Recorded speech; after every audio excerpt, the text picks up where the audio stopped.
Join me on my latest episode of Lifting All Ships, where I talk to the amazing and incomparable Denise Fenzi, founder of FDSA, about living her life on social media and the ups and downs that comes with it. Also, her desire to bridge the gap between different camps and training philosophies, and why she's so intent on making that gap smaller.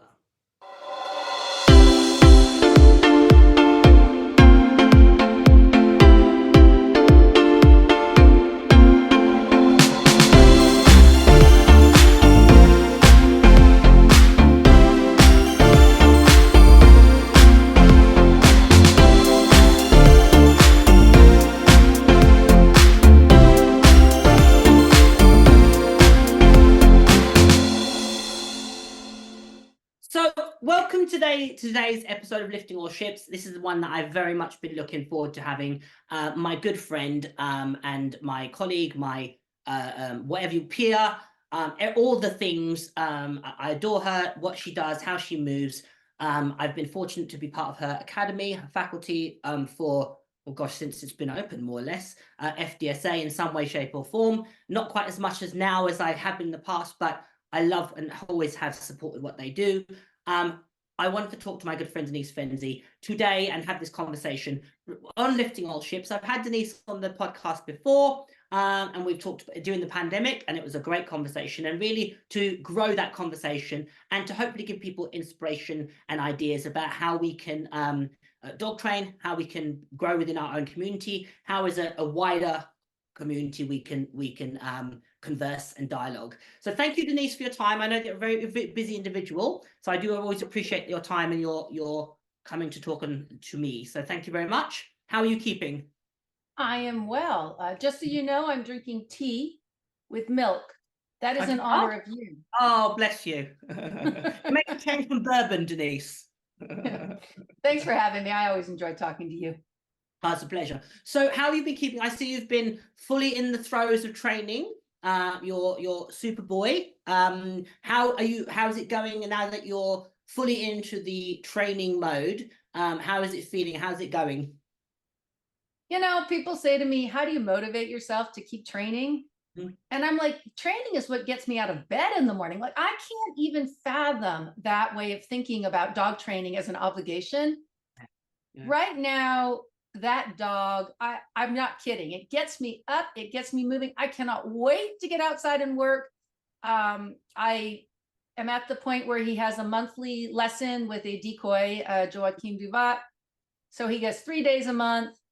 And that's when I find all the holes, right? And it's, for me, it's awesome. It's exciting because we all know those holes are there, but we don't know what they are.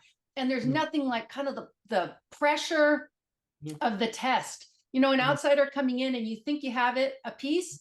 And now I know that my dog doesn't keep his elbows down on the long down. Now, there's nothing quite as boring as teaching a long down in my mind. Like, of all the things, but teaching elbows down is not teaching a long down. And it does solve my problem.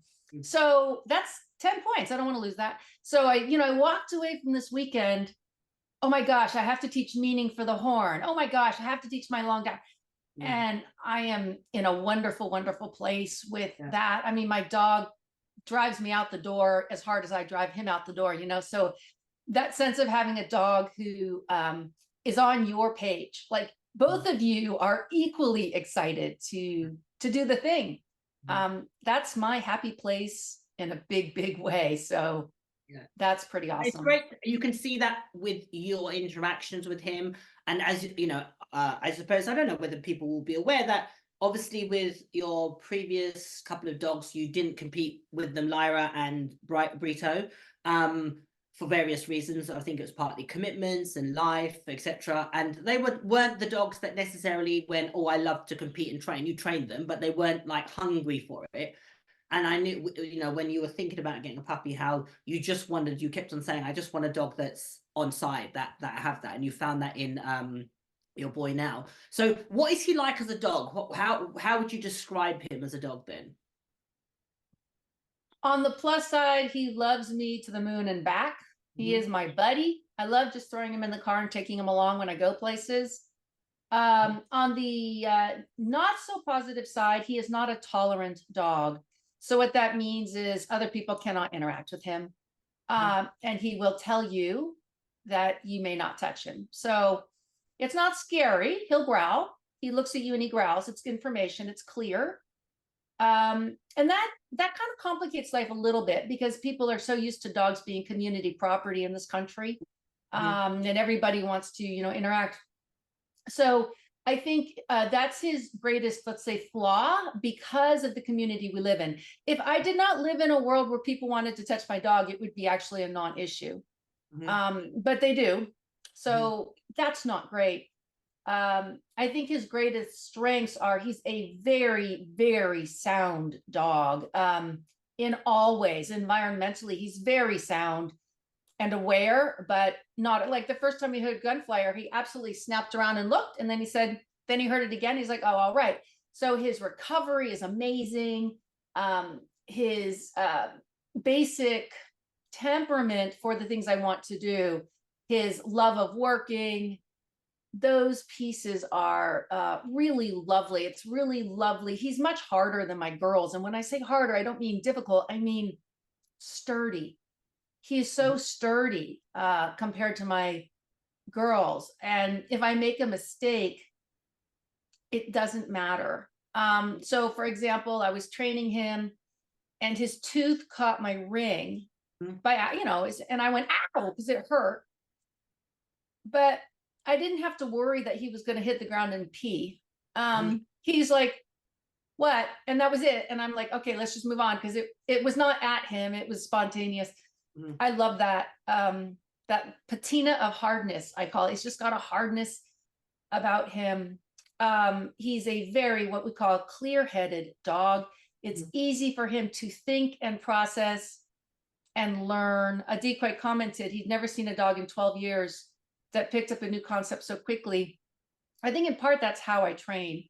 He's not afraid to make mistakes. So that makes his head very open to taking in information. He's like, you wanted this, you didn't want this. Okay, fine, we'll do more of this. It's very simple. He has no ramifications for negative choices or wrong choices. That's really interesting because you sort of teetered on it there. So would you say that his well, not temperament, his responses to training and his temperament are a reflection of genetics, or are they a reflection of how he's been trained? I think his temperament is a reflection of genetics. I think his response to training is largely a reflection of training. And I mean, I selected for a dog with a thinking, more clear head. I saw it right away when he was young. And I often tell people that the genetic thing, I do not bring bite quality to the table. I do not bring those things, but what I do is not screw them up. And often when people watch his training and they're like, my God, he's not at all afraid of these things. Yeah, I know he came with that. I just didn't screw it up. There's other things you have to develop. I would say I had to develop his love of work, not because he lacked drive, but because he's very independent and he really doesn't need me. I learned that the hard way. When he was a young dog, I took him to a 400-acre place where I take all my babies.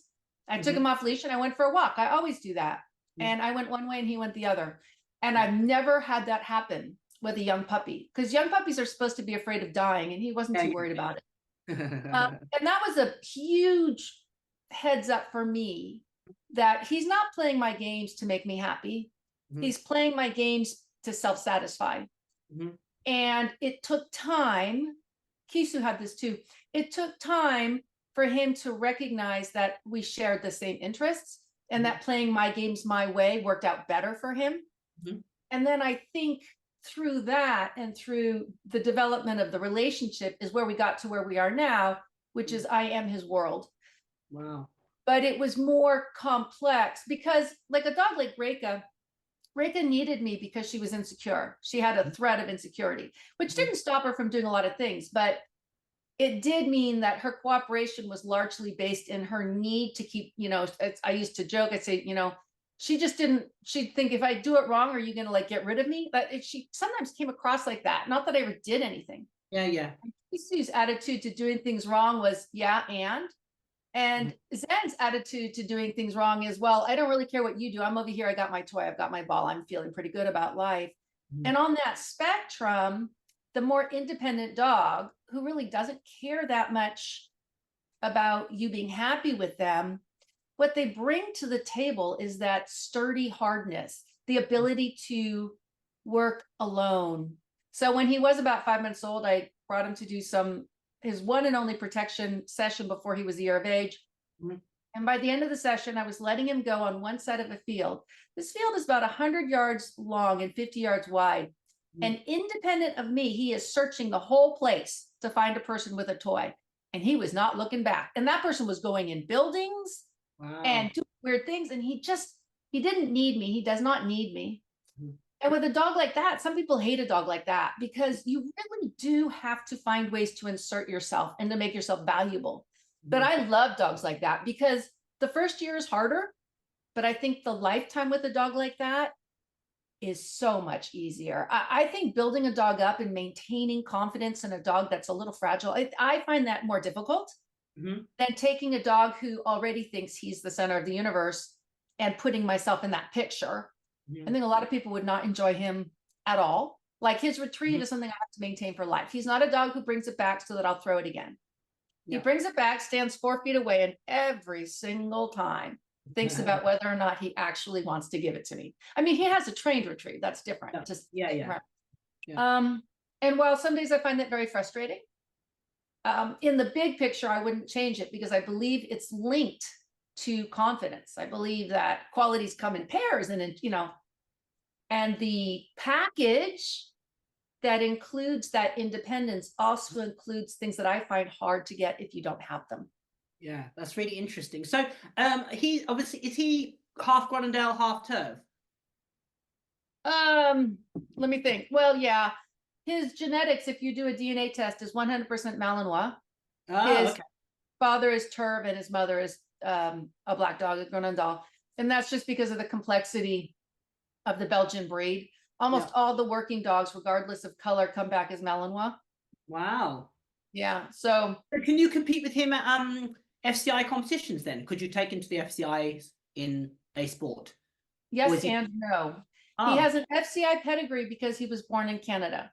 So in Canada, he has a FCI pedigree as a Belgian Shepherd dog, Tervuren variety. However, AKC will not recognize that because he's not the same color as his mother, who is AKC registered. So he cannot compete in AKC sports. wow. And he can compete in Mondio because that's an FCI sport, as his ring sport. He would compete on his Canadian registration, but he cannot go to world competitions because if you go to a world competition, your dog has to be registered in the country that they represent. God. But that doesn't bother me because I'm not interested in going to world competitions. It's bizarre and it's a reflection of the strangeness of the Belgian breed in this country. And the bureaucracy of kennel clubs, which is a whole nother discussion, really, but hey ho. So you've been very open about your dogs and your dog training since you've been online, which has been well over a decade. And Zen came as a result of having another a puppy, a dog called Zen. No, Dice. Dice. Sorry, Yep. Dice. Right, Dice. Who unfortunately you made the decision, or fortunately, whichever way you want to look at it, to find a place back with a breeder. And what was the first off? What was the decision? Which you've been very candid about that decision. But what was the decision to do that? And briefly, and then the fallout from it. Really, I suppose is the conversation to be had. Really. Well, the public side of that is that he was very, very reactive. And he was reactive the day I got him. I knew immediately that there were some issues that were significant. Yeah. And I publicly worked on those issues. So his how he reacted to dogs. There's tons and tons of videos of me working with him around dogs, and he didn't like people, but he wasn't being forwardly aggressive towards them. He never let a stranger touch him or anything like that. But the thing that people focused on was the reactivity. And by the time I sent him back, there are actually videos of him doing sendaways against fence lines with dogs playing inside the park.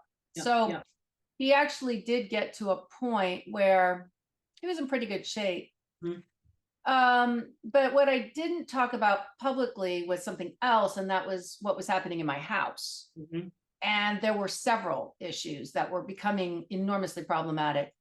He could not stop moving. He simply could not settle and relax. He was so anxious. And he had some behaviors where he would, it's called fly snapping behavior. And it's where the dog kind of, well, some people would call it a seizure, a focal seizure, which is a known thing in my breed. He'd sort of start doing bizarre, repetitive behaviors, like throwing his head up and back down and throwing his head back, very odd things. And it started to escalate quite a lot. So it was happening many, many, many times a day. And so I made an appointment with a neurologist, but that was during COVID and they couldn't see me, but they watched a video. And she said, first she said, that looks like focal seizures. First do a food elimination trial for 2 months. If that doesn't work, use Prozac. She said there's about a 40% of dogs respond to the food. And of those who don't, Prozac works better than phenobarbital, which is the standard seizure medication for most dogs. And I did the food elimination trial, didn't do a thing. I put him on Prozac, and within days, the episodes went way down. Wow. Now, Prozac is also a behavior modification medication. Now, I will tell you this now. If I knew how much better his quality of life was going to be on that Prozac, I would have done it much earlier. And not for medical reasons, but for behavioral reasons, because for the first time, I was able to see him stop moving in my house. Just stop moving, lie down. He just walk around going, all the time. It was mind numbing, the constant whining and stress and weird behavior, constant. And so all of a sudden I saw a dog who could breathe. And that was pretty amazing. He had pretty severe crate issues. I don't know that I would call it crate anxiety as much as fear of missing out, and he couldn't move, right? He's in a crate. So the end result of this, there's a couple pieces to it. One is my little dog was now Brito was spending a lot of time confined because Dice was what I call an adrenaline junkie. He was constantly seeking stimulation. And when he couldn't get it from me, he was antagonizing Brito because Brito would then snap at him. And then he would run around thinking that was awesome. Well, that's not a reasonable relationship. But because Dice was so hard to confine, it meant the other dog ended up confined. And he's a dog who's always been loose all the time. So now all of a sudden, that was becoming a real issue. The second thing is we had an increase at that time in some intolerant behavior towards people. And it was in my house. Now, some people are willing to live with their dog in a crate or a kennel. To accommodate. I am not willing to live that way. I will not have two dogs who cannot live together. I will not do crate and rotate.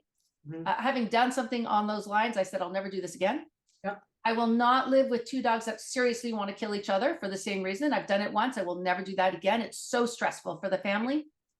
And now I have a dog and I have an active household. I have kids, their friends come and go. It's very busy. I had a dog where we had a few safety issues come up. And I realized that he was a time bomb in my situation in my house. And it was only a matter of time before I thought he was in one place. Somebody else thought he was in another place. The wrong person walked in the door. And because if he was thwarted, he would redirect. That means he would redirect on me, on anybody who tried to grab him, on the little dog. And my husband and I, sat down and talked about it. And I felt that the choices were either he was going to live in a crate where he was already miserable, or he was going to go back to the breeder. The breeder indicated she was willing to take him back. And there were a few more issues, but people think I sent him back because of his reactivity, and that's not true. I did not send him back because of the reactivity. That was actually making good progress. I sent him back because I felt that he was unsafe in my home. And we all have our lines in the sand. I think that's the thing to which is a great opportunity to talk to is obviously I think people on the faculty were a little bit more aware of what was going on behind the scenes, because I think the misconception is because you share a lot, Denise is then sharing everything. And I think that at that point, and you can say you were probably cautious about how to say things, you didn't want the dog vilified. You were very, very implicit about that. You didn't want it to be a case of a knee-jerk reaction. You were doing a lot of work in the background that people probably weren't, speaking to other members of the faculty. You reached out to me, you reached out to loads of people to sort of get our take on it, to looking for a solution. It wasn't oh, the dog's done one thing and boom, he's gone. It was a long, long time beforehand before you made that decision. And it's not something that, so playing devil's advocate, you're Denise Fenzi, you're a professional dog trainer. So why is it that you couldn't fix him? And where does that put me as Joe Ordinary? What would you say to that point? I have such conflicting feelings about many aspects of behavior training and dogs. There's an awful lot of behavior out there that's not a behavior problem.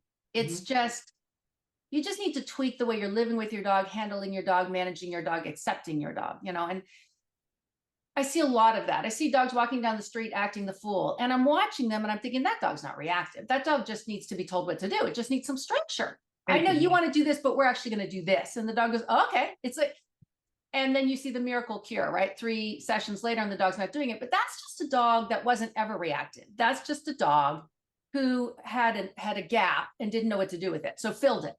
Yeah. And then there are other dogs that have pretty serious issues, and they could be in different forms. And it could be resource guarding of the type where it's shifting, right? You don't know what the dog is going to guard. Now he's guarding a piece of paper on the floor. Now he's guarding the couch. It could be something like that, which is serious and hard to address. There are some things that can simply be managed right through.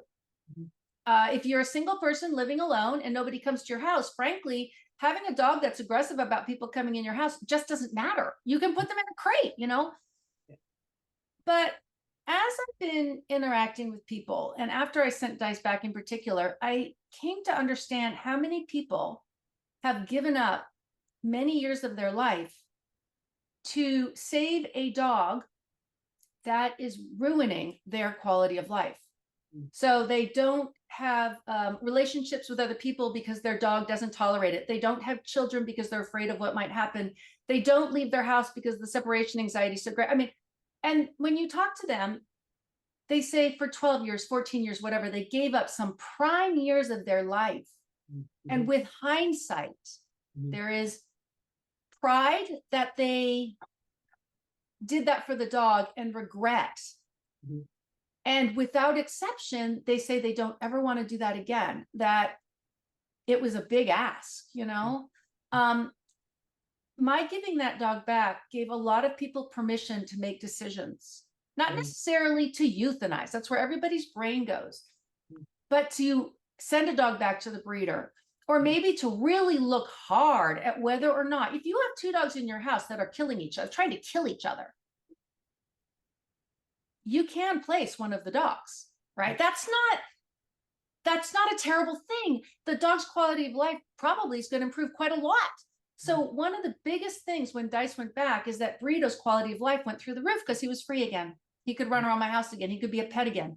And people don't think about that. It's not just about me. It's actually about everybody. It's about my family. My family didn't feel like they could have people come to the house anymore. And that was hugely impactful when you have young people. My family felt unsafe under specific circumstances. My other dog's quality of life was really suffering. When the dog becomes the center of a home or of a situation, you have to step back and ask if that's what you intended. And maybe it is, and maybe you can live that way. But I didn't buy into that. That's not why I have dogs. And I felt that my choice gave a lot of people permission to center themselves and the humans in the situation, and not necessarily what the dog might want. Maybe not even what's best for the dog, but sometimes it is best for the dog. And I'm grateful that I was able to do that. It was a hard road, it's a hard way to get there.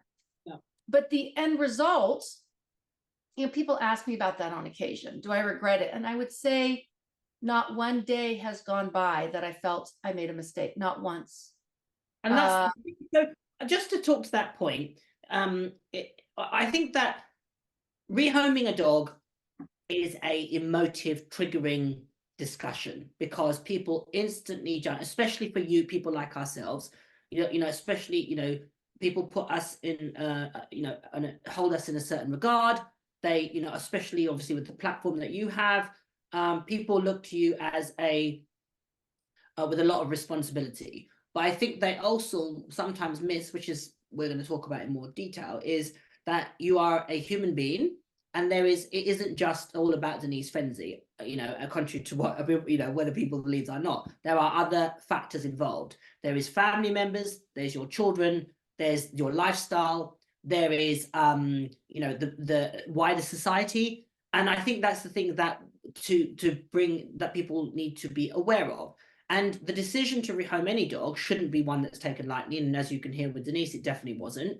And there was a lot of stuff background. There was stuff that Denise definitely shared, and there was stuff that she didn't share because of the sensitivity about the conversation, which obviously people now I think we could talk about. That Denise sent me a video of the dog being reactive to a person, and it was very, very, very scary, and it was definitely a time bomb waiting to happen. Now, could Denise have had the dog in a kennel? Yes. Could the dog have been, I don't know, had a muzzle on him all the time? Yes. All those are options, and those are options that people do consider, and they that suits their lifestyle. But I think that when you make a decision, and whichever road that ends up leading you down, whether you think, no, I'm gonna do the kennel option and I'm gonna alter my lifestyle, you have to make peace with that for yourself. And I think that's the takeaway from me. Because if I'm honest, even when I heard that, when you went public with it, there was that sense of disappointment, of not disappointment in you, but disappointment for you, because I knew how badly you wanted that dog. I knew how excited you were about getting. I can remember the puppy photos in the group, and you were like, oh my God, here's my boy. And everybody was like, oh, wow, Denise is going to be back training. She wanted this dog so badly. And then for it to do a 180 was like, shit, that's gonna really sting. Oh, sorry, I can, do you know what I mean? It was like, wow, it's like it's like waiting for Christmas and then you open it and you get a pair of socks. It's like, oh, okay, it's that sense of, just that, because as I said, I certainly was aware of how badly you wanted him, and then for it to turn out the way it must have on a personal level been really, took you a minute to sort of go, okay, hang on, what am I going to do about this? Well, yeah, because what you actually have multiple things going on. There's no way around the fact that by rehoming him, I mean, the reaction of most people when I first saw that, I know that their first reaction wasn't, oh, I'm so sorry that happened to you. Their first reaction was, holy shit, right? Oh my God. And they're thinking about the public fallout. Yeah. And that's absolutely legitimate. And believe me, that crossed my mind. There's no question. It's not like when your neighbor rehomes a dog, when a person who has some kind of reputation, and I need to be clear, I'm only talking about the positive reinforcement community, because in the bite sports community, the rate of rehoming is higher than the rate of keeping. And so, I mean, there was a lot of irony to the fact that the people who hit me the hardest emotionally have rehomed so many dogs I can't count. It's like, I can't name a well-known trainer in the bite sports world that has not gone through several dogs. Now, admittedly, most of them aren't so public when they raise their puppies, so you don't really know what dogs they raise. They raise, they get rid of, they raise, they get rid of. That's normal, standard operating procedure in my communities. And yet I was held to a completely different standard, partly because I raised him publicly. So that's a big issue, but partly because people are looking for something to hold and say, oh, see, that's that positive reinforcement training for you. But the irony was great, because anybody inside my community knows that rehoming dogs is, I hate to say this, but it's the norm. It is. It's very cultural. But then the only thing I'd say, Denise, is it's a blessing and curse to be Denise Fenzi, in that it's a blessing in that you can influence people, you can help people, you can share knowledge. But it's that phrase, isn't it? With great responsibility, great power comes great responsibility. It is that case. People aren't going to judge you by the same standard that they would judge, Joe Blow, who goes, okay, that doesn't, because it isn't. And, that's self-inflicted, to be fair. That's what you've created and manifested. So there is that double-edged sword. And I think that the conversation, which I really want, and I said to you, is to say to people, Denise Fenzi is just a human being, and whether she's going to make mistakes, she's going to make mishaps. That's just life. That's all of us. We're not. It's dispelling this thing of Denise Fenzi is Denise Fenzi, and has this platform, so therefore she's perfect. It's like she's not perfect. She's doing the best she can, and in the situation that she's is, and the decision she made. And let's just talk about the contrast, because you mentioned earlier that Zen doesn't like people touching him. So what's made you go, okay, I'm gonna playing devil's, I'm going to get rid of this dog, but because I'm going to get this dog instead. But the only thing I want to preface is that Dice was a phenomenal working dog. Yeah, it was a very well-trained dog and a strong worker. Yeah. So why did you say, okay, I'm going to get rid of that dog and I'm going to keep this one? Yeah, what I tell people is Zen is predictable. I know exactly what upsets him, and he has a clear don't do that. It's just very clear. He looks and he growls. Just listen to him. He's talking to you. And I can just tell people who move quicker than I do, I say, listen to him. He's talking to you. He's telling you not to do that. So I don't feel like he is a risk. Dice was very quick, unpredictable. There were issues where it never occurred to me that he might suddenly have an issue. So, and he was at an age, he was 2, where he's probably having kind of another surge of maturity and growth and whatever. And he was trying out new things because he was a pretty strong forward boy. And the unpredictability of what's going to be the next thing I didn't know was a problem for him was enormous in my mind. Whereas Zen has been the same from the time he was 5 months old. He had the same issues then that he has now. He had the same responses. Now, admittedly, he had teenage years where he was more of a jerk and whatever, but that's fine because you kind of know what it is and you just sort of work with that. But I find him predictable, and predictable behavior is easy. People can come in my house. Yeah.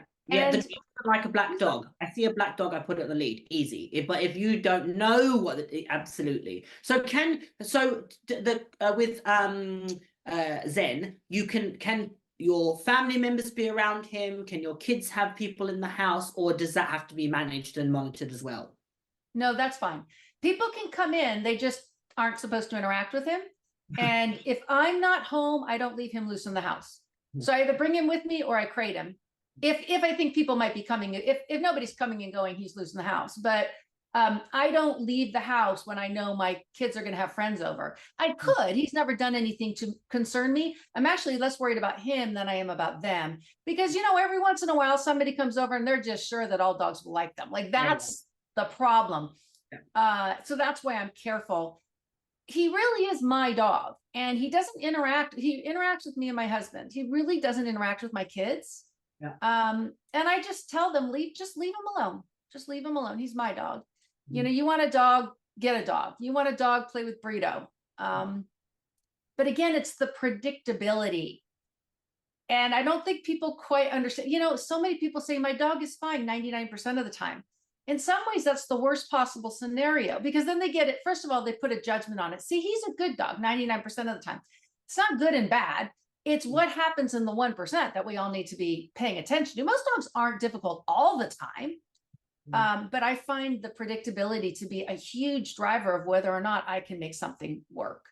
So if people coming to my house were predictable, and if my dog's response being negative was predictable, then I can work with that. It's when you don't have that things get tough. But don't you also find, Denise, that I think people have this heady expectation of their dogs to be 100% in all situations, and I get so frustrated that people have dogs and they expect them to walk on water, turn a blind eye if another dog goes for them, be social, but yet not do anything, and it's like, it's unrealistic, it's unfair expectations. And rather than going, do you know what, if I had a dog that was 90% great and also, I would take that, because I would go, do you know what, that's about a normal dog. A dog that has 10% of things that it just isn't. It could be thunder, it could be people with hats, it could be, I don't know, whatever, black dogs. Okay, if my 10% is that's manageable. I can deal with 10%. It's when it's 50 or 60 or 70% where your dog has to be managed. Now you've got to balance out, because there is, and you wrote a brilliant piece about, those competing entities. You've got the dog, you've got you as the individual, and you've got society. And I don't think people take all those three things into consideration, or if they do, there is judgment. So if I put my needs above the dog, then I'm a bad human. If I put the dog's needs above society, then I'm a bad human, and so forth, and it rotates around. And I think that we need to shift our mentality to go, listen, all of those things, all those pieces of the puzzle have a play in this conversation. Society, I mean, we've got a massive dialogue at the moment about XL bullies, and there is that we have to think about society. I mean, I'm a dog lover, you're a dog lover, that's our job, that's our passion. But I understand that some dogs and some, certain circumstances come with more management than others, and we need to accept that, if we want to have dogs in society, they come with a level of management, and that doesn't mean it's a good dog or a bad dog or a well-trained dog. Whatever, that is responsible ownership, in my opinion. I feel like the whole world, like I look at politics and I look at all these conversations, and everybody runs to the most extremes, and rarely are answers black and white. Rarely are decisions simple. They are complicated. There are a lot of stakeholders. And really, when I'm listening to someone, what I'm trying to hear them say to me is where they've placed weight. And then their decision may or may not reflect my own, but it doesn't matter. It's not my choice to make. I don't live your life. I live my life. So you explain to me how you come to your decision. And even if you made your decision strictly with you as the top of the pinnacle, that is still your choice. It may not be mine, but I don't live your life. I don't know your circumstances. And gosh, if people could just back up and realize that their decision-making process is not necessarily the same, but what I hope people do is account for all of the stakeholders. So some of your brain needs to be thinking about society if you have a reactive dog and you choose to take it off leash. Otherwise, you're being irresponsible. Some of your brain needs to be thinking about the dog if you just want to keep it in a crate because you work long hours. That's not being responsible. Like, it's a matter of acknowledging, explaining, and recognizing all the possibilities. But from there, you choose how to weight them. That's not my place to make that decision for you. Yeah. And you raised so many interesting points there about stakeholders and competing entities, and how, like you say, until I've walked a mile in your shoes, I suppose is the expression. So obviously, as a person in your position, that instance created a lot of discussion and criticism and conversation. Just sort of, how was that experience or that period in your life for you? I actually think the worst of it was before I did it. It was in the weeks leading up to the fact that I knew I had made the decision, and that it was just the process of having to arrange to send him back, because I had already mentally gone through what was going to happen. I knew what was going to happen. And I had sort of worked through a lot of my emotions before it even went on a public stage. By this time in my life, I no longer feel drawn to, the moth to a flame thing. I no longer feel drawn to read horrible things about myself. Thank God for that, because in the not so distant past, when people were being horrible to me, I felt the need to read it. And I would watch the videos and I would read the comments. I'm not there at this point. So at this point, if I realize that a thread is about to get ugly, I simply walk away from it. So I probably didn't get hit nearly as hard as people might have thought, because they were actually reading all those horrible conversations and I wasn't. So they knew what was going on. I know what was happening. I don't need to read it to know what people are saying and what they're doing. So I opted out, and I chose to just sort of hang out with people who I knew were kind, supportive. I'm very proud of the following I have established on my various social media channels. They're just very thoughtful people who, again, they may not make the decisions I make, but they're open to thinking about things. So I didn't really get that much of it on my channels. And oddly enough, the ones who were rather ugly, it was a very predictable thing, because they're the same people who are ugly in just about every situation that comes up. I've noticed that, 1% of our communities are just horrible to everybody. They look for drama, they seek it out, and then they participate. It's how they feel or something. And so, yes, there was those people, but I was probably less impacted I think the worst part for me was a sense of disappointment for what this meant to the positive reinforcement community, who was putting a lot of eggs in one basket and waiting. They look at me as if I am going to prove something, you know? And the problem with that, whether I was successful with dice or if I'm successful with Zen, I'm not proving anything. I am demonstrating myself with one dog in one sport. That's all. And yet people, I think they they say do. things A like, lot of us in the community that are vocal and also gravitating to certain sports, I think they hang all their hopes, and I consciously don't involve myself in those conversations, and that's conscious, because I don't, as I said, I think I'm just, if I do anything, it'll be just with one. It's not really a data, there's not enough data to collect, to really say, oh, yes or no. But so let's, on that point, and you raised an interesting point, which is, how you dealt with it differently in this instance.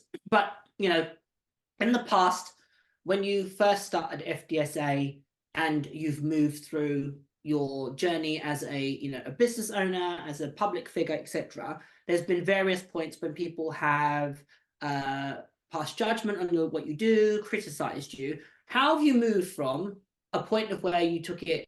And I would say, I'd say that our friendship, whether this is rightly or wrongly, I think there was a period where you took it really, really hard. How is that growth, and how did that occur to move to a point of going, do you know what? This is not about me. I'm going to step back and let that conversation happen, and I'm going to do me. How did that evolve for you? Because at one point, it really, really did hit you hard.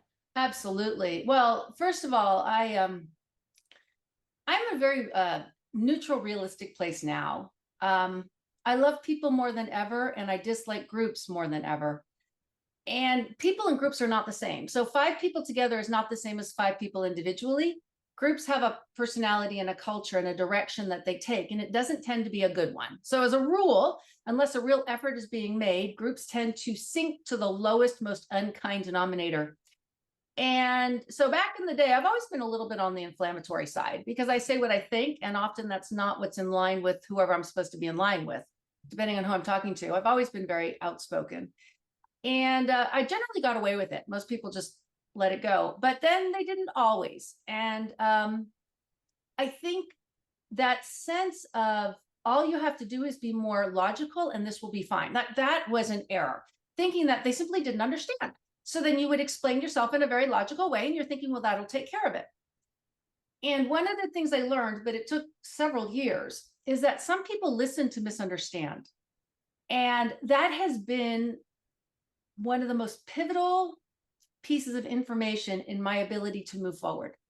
When I learned that some people want to misunderstand because they are seeking conflict, and it has nothing to do with you, it has nothing to do with the conversation at hand. You can speak for 5 minutes. They will pull out 1 3-second clip that they intentionally misunderstood. They will then make a 5-minute response about that 3-second clip. And you're just sort of going, wait, what? So now you're addressing their thing, which had nothing to do with the original topic, and getting pulled further and further. That is what I call people who listen and misunderstand. And when I learned that, I was able to identify it in the first round. And as soon as I see it, I walk away from the conversation. So that was a huge leap forward in my ability to walk away. I have to recognize that emotions are more salient for most people than logic. Most people do not logic their way through a conversation. They feel. And based on what they feel, they look for something you've said that reinforces that they feel the right way, whatever that is, angry, happy, whatever. When I was able to separate those out, I was also able to walk away from emotional conversations, because I'm not an emotional conversationalist. I'm a logical one. That doesn't mean I'm not emotional, but I go to great pains to separate them in my conversation. I would say that was the healthiest thing that's ever happened to me, was to recognize that emotional people may well be doing their best, but it's not my job to feed that. It is not my job to engage with people who are being distinctly unkind.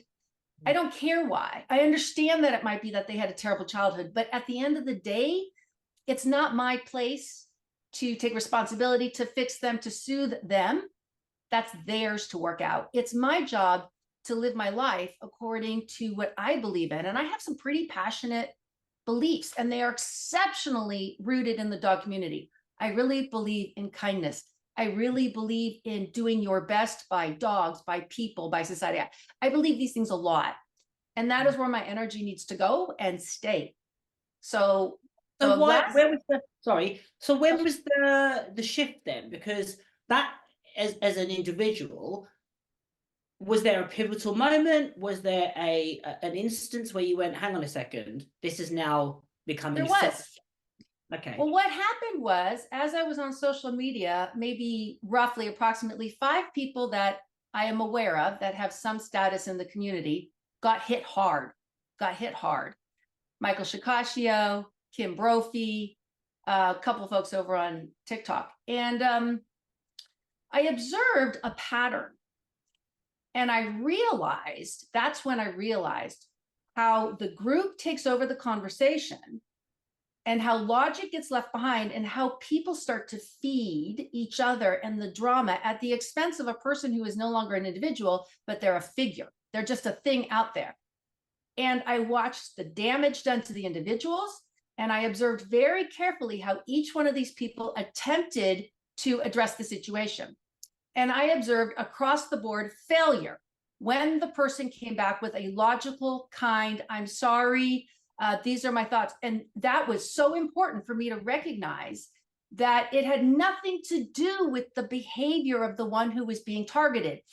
It didn't matter how above board they were, how professional they were. It didn't matter how calm, how many times they addressed the comments. At the end of the day, it wasn't even about them. It was about other people who wanted and needed to be involved in these dramatic things, and they made it about themselves.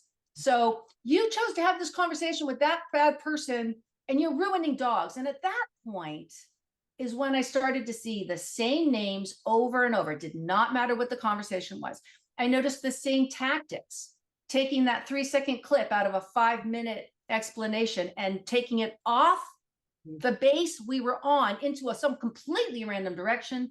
I noticed the circular conversations that would get so looped up that nobody could even figure out anymore. And that started to bring doubt against the person who had done nothing wrong in the first place, because people couldn't keep track of what was going on. I observed that the pattern was across the board the same. And that was a big deal, because how could it be about me when every single person was experiencing the same route and path? So that was a big deal. And that's when I understood people, a small percentage of people listen to misunderstand. They're in a very emotional place. And the absolute best thing you can do is not engage in any way, shape, or form. And so I decided to try it out. The last time I got hit, because I was explaining, the topic was addiction and how we addict our dogs to their work.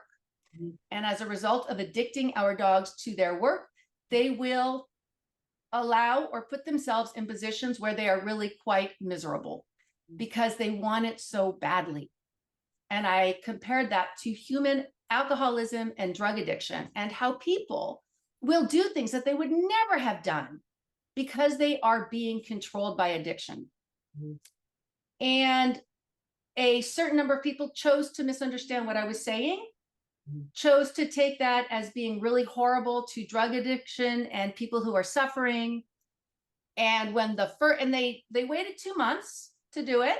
They took a video, which was 2 months old, where I made this comparison. Then at some point I realized that it was being misunderstood. And I'm like, oh, okay, well, that was not intentional. So I just deleted the video because it wasn't that important. 2 months later, somebody who had screenshotted it came back and turned it into this big thing. And I looked at that and I said, all right, today's the day. And all these people are sending me notes saying, oh, they're saying these terrible things. And I went on my Facebook and I said, I know about it. I'm not interested in hearing about it. Do not tag me. Do not respond. And if you do, if you reach out to me, I will block you. Well, some people didn't believe me, and I guess they learned, because some people came in to tell me how horrible I was, and I warned them once. I said, you need to stop or I will block you. They came back, boom, one gone. boom, one gone. But I think that's about number 7. I think the rest of the crew woke up and said, my God, she means it. And you know what? I got through that one. I used to literally not eat for 2 days when I would go through these things. I'd be so upset. Awful. I was done in 12 hours. I had very little reaction because I did not watch. I never even saw the actual response video to what I wrote. I chose not to watch it. I know how they go. I didn't read any of the comment threads. You know what that really articulates is taking your power back, isn't it? You know, of you know, taking ownership of a narrative and choosing, especially on my social media channel. You do not have you can say whatever you want on your wall, but if you come to my wall and you come after me on my wall, that's not going to happen.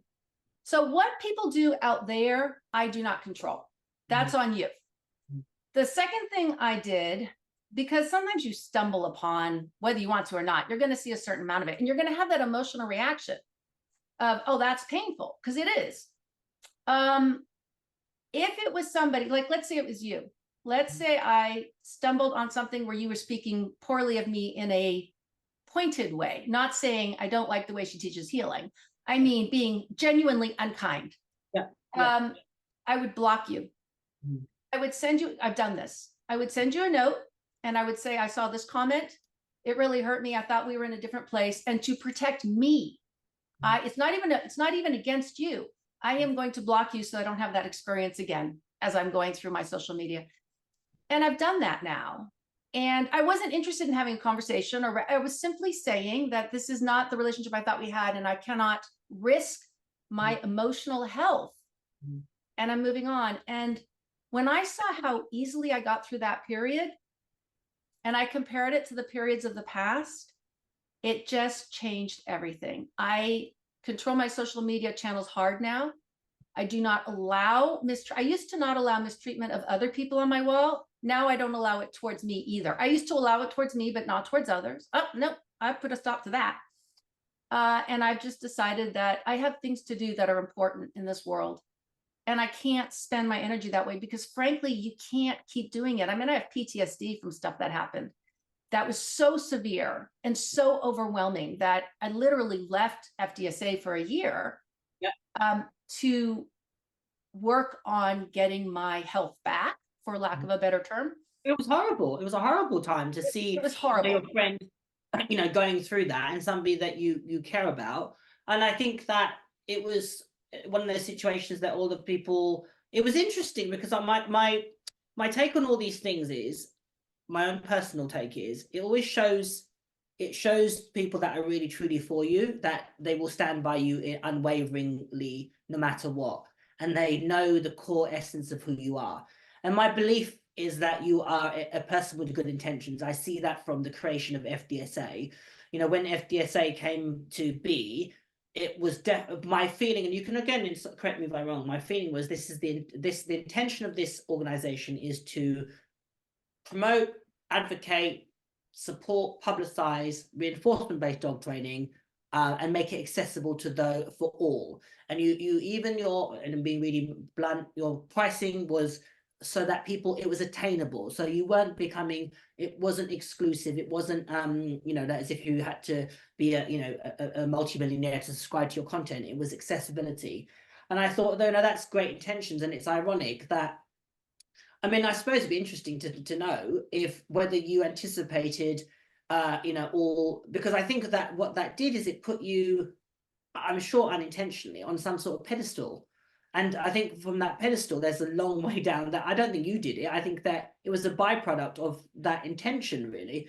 And then on that pedestal, people hold you to this standard that you go, it's unrealistic and somewhat unfair, you know, because, you know, we're all trying to do the best we can, and we're going to say things unintentionally. And how I live my life is I always have the mantra, I don't say anything in private that I wouldn't say to the person's face. And if I say something, or if I heard you saying something, the first thing I would do is I'd call you up. And if I don't have your number or to reach out to you, I don't have that relationship, then why would I waste my energy, you know, or why would it bother me? So if I heard Denise Fenzi said blah, blah, blah about me, I'd be calling Denise and say, Denise, can I speak to you about blah, blah, blah? And I'd have that dialogue. And then from that dialogue, I would then decide, is Denise somebody I want to have in my you know, my circle, whatever, you know. And I think, so what would you say to that point of, you know, what was the intention of, what is the intention of FDSA, and what is the intention of Denise Fenzi? So FDSA has always been about education. I mean, first and foremost, it's, I believe in my method of training. I want to show it to you. And I also feel very strongly that it's not just kindness to dogs, it's kindness to people. I feel like the way I train dogs has changed who I am to a much, much better person. In some ways, I wish I could do my child rearing over, because that's when I was starting my path. And I think I could do so much better now. I hope. That's always been my intention. And one thing I have learned is this idea of a pedestal. The problem I see is that some people think you are an embodiment of who they would be if they were in your position. So they think that every move you make is the move they would make if only they were in that position. And they get so vested in, yay, Denise did this thing. If I was up there, I would have done that. Oh, she said this. I would have said, wait a second. Did she just say something? I wouldn't have said that. That's not my belief. And all of a sudden, they're disappointed. I kind of joke about, oh, I disappointed someone. The expectation of sameness is extremely high among some people. You have to beat them. And I've noticed that in our community, there's 20 different topics. There are people who they do not have an independent thought. They just hook, line, and sinker every single thought. Which tools can you use when, how do you do everything? And it's not even just dogs, it's everything. And I just think, whoa, that's exhausting. And I have never been that person. I always take each thing and I work with it and I chew on it and I think about it and usually come up with some shade of gray, which is closer to one side or the other. But I'm always very moderate in my thinking, even if I'm extreme in my choices. So I think I'm extreme in my training choices. I work very, very hard not to use punishment. That's a choice. I call it an extreme choice. But I'm not extreme in my thinking. When I see other people making different choices, I can logic my way to understanding how they got where they got. And I'm very accepting of that right of other people to make different choices. But what I've noticed is that for some people, if they are extreme in their application, that they're also extreme in their thinking. And that means that everyone must share their every thought. And yes, I think from that point of view, I have caused a lot of disappointment in some people. And it's ironic because if you actually asked them, well, what do you think about her thoughts about this, they'd be like, I agree. But that one, I don't agree. And over one simple thing, like, you know what? I have no issue with Labradoodles, none whatsoever. Golden doodles. I've met so many lovely ones. I understand exactly why people get doodles. Yeah. But I say that, and somebody was listening to this who just went, what? Yeah, because that's heresy. No, it's not heresy. It's because I actually researched it. I actually looked in, are the shelters flooded with doodles? Actually, no, they're not in my country. So when you do that, when you say something which is not according to the party line, you create a lot of anxiety and distress. And, kind of like when I realized some people listen to misunderstand, when I also came to understand that some people really do need 100% agreement, that is a standard I cannot meet, because two people can never be 100% the same. And I'm sure as hell not going to stop talking. So if that's the solution, to simply not express my more inflammatory thoughts to keep you happy, that's not going to happen. That's just not who I am. The way I suppose looking at it, I think it's a bit like, I suppose the only way I can explain it is a bit like the relationship, I suppose, with your parents, where, initially, you'll think your parents are superheroes and they're infallible, and your dad's the strongest man in the world, and your mum's this, blah, blah, blah. And then you realize they, as what happens is you go through life, they do something that inevitably either disappoints you or falls short of that pedestal that you put them on. And I would say that's something that a lot of, depending on your bringing, but I think that's not an uncommon pattern of behavior, where you put somebody, it might not be your parent, might be a grandparent, whoever, and then you realize, oh, they're human. Oh, they did something wrong. And I think it's that that making peace with the fact that Denise Fenzi isn't going to be perfect, and if she doesn't, Denise Fenzi does not represent all of us. She represents Denise Fenzi. I think, in fairness, Denise, and this is just my opinion, my observation, I think it was that was a self-inflicted entity, because you created a community and you were showing possibility, and you were showing in your training and your transparency of how you were training, you were giving people hope that, I suspect, at one point thought, I don't know how to train this dog to do X without using aversive tools or punishments. And I think that, and also you, I'd say, is the thing when I've seen you teach, you are so supportive to the point of where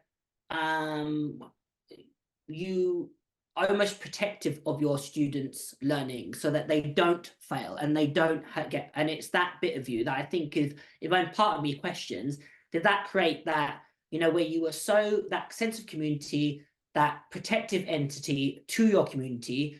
I think that people that took that as, well, Denise is our knight in shining armor. And when you fell short of that and you dropped your sword and you dropped your shield and went, actually, I think this, they went, it was like, you know, I think there was a bit of that, like a bit like, you know, Santa Claus wasn't real type of thing. If there's any kids watching this, Santa is absolutely real. If Neve comes across, Santa's definitely real. He brings you presents. Yeah. But yeah, you know what I mean? I think it's if I'm, you know, there's part of me that questions, is it self-inflicted, Denise? Is it a victim of your success? You created this huge community of people and that sense of belonging, you know, and that sense of, you know, certainly the early days of FDSA, it was the energy was electric. It was absolutely like, we found the person that's going to take us to the next plane of, are you with me? It was that. And I think that came at a price, Denise, if I'm honest. Yeah, I never thought about it like that.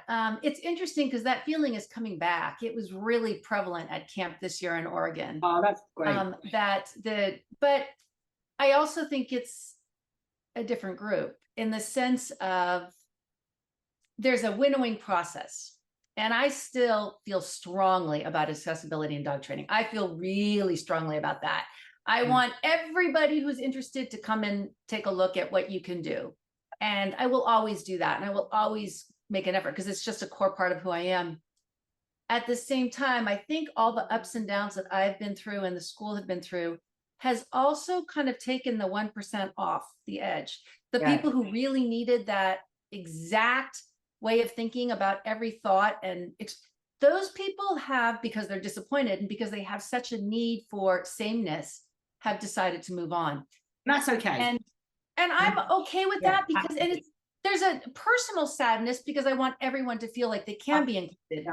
But at the same time, I recognize it's actually an impossible standard. You cannot be all things to all people. So why not be yourself? And I think myself is pretty darn reasonable. I think myself is kind and is open and is welcoming, but I can't necessarily reflect your interpretation of kind, open, and welcoming. And then that's up to you to go and make your own new puddle. And I can still like you and I can still respect you and I can still be sad that you decided that I wasn't working for you. I can be all of those things, but I can move on. And I'm saying about using the parenting as an analogy, I suppose it is similar to child raising. I mean, I'm not at that point where you realize, oh, my kids don't think and feel the same thing as me. And oh, my kids have different opinions to me. And it's like, you know, I always say to, you know, I talk about Neve's a vegan. There'll be a point where she goes, I'm going to have a different diet choice. And I've readied her mother for that day because you go, that's her right as an individual to find who she is. My role is to facilitate her finding who she is, not to make her, like the constant question, I'm sure you had it in your early days, is always Neve going to be a dog trainer? Probably not. She likes the dogs, but she definitely doesn't show any interest in training them at all. I suspect she'll probably have a cat or a gerbil, but I don't think she'll have a dog. And that's absolutely, I don't need her to be a version of me. I'm really happy and comfortable in who I am. And I see my role is allowing her to do the same. Find what she's passionate about. Find what drives you. And I think that it's the same, isn't it, for the school? It's that you're the parent figure and you have to accept that your kids are going to find other things, and that's absolute okay. And there's some kids that are going to hang around with you and want to spend time and do the things that you want to do, and they're going to have different opinions. They're going to go, do you know what? I don't agree with that, and that's absolutely fine. We can still break bread. I think this is the difference between real life and social media. In real life, you get to know a person as a big picture. And when you find out your kid doesn't want to eat what you want, you still have so much history about who that person is as an individual that it's okay. You can let a lot go. You know, I mean, I look at the place where I bought the ranch, and my neighbors definitely think very differently than me. Most of my neighbors are super different. But because I know them as individuals, it's very easy to focus on the likable nature of the fact that I like people. I do like individuals. The problem with social media is all we have is a presence, the one the person has put out. We actually don't know the individual. So what we do is we pick based on what they show us, and then we fill in gaps. I think it's a lot easier to walk away from somebody emotionally, to be disappointed in someone on social media, because you created something that was never real. In real life, you actually have the person in front of you, and you get to know them for who they are. And maybe over time, you know more and more and more, but it's still not the same as what we have in the real world. It's just very hard to align those. And it takes a thought and effort to give people grace on social media that you would automatically give them in real life. So on that note, then, talking about giving grace, you, I'm going to probably word this incorrectly, but you seem to be having a personal intention, mission, agenda to build bridges and bridge a gap. I don't know if that's the fairest way to say it, between communities. And you seem to be very proactive in doing it and starting that conversation about people that train or think differently to you. My questions would be, why? And given the history of criticism from various communities, people that train positively, train differently to you, why have you chosen to do that? So I'm an educator. Mm-hmm. And if the only people I educate are people who think like me, then my total value to education is very small. Mm-hmm. If I reach out to a community who thinks wildly differently than me, I can make a much bigger impact. Mm-hmm. So it's wonderful if two people are 95% the same and I give you a detail like put your dog's chin down and their elbows will go down and your downstay will improve. That's wonderful, especially if it's somebody in the positive reinforcement community who's been struggling. I gave you a technique. Mm-hmm. If I help somebody understand that a dog's emotional state drives their behavior, and that had never occurred to you, so you were punishing a dog every time it showed separation anxiety in order to beat that behavior out of the dog, the magnitude difference is off the charts. It matters so much more that I influence people who think radically different than me.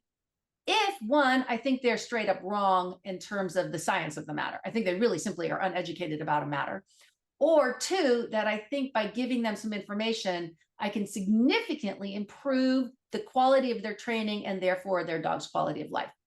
And because I have no need for everyone to think lockstep and they don't have to think the same as me, I really don't care if I drop, let's say, their use of compulsion from a 10 to a 7.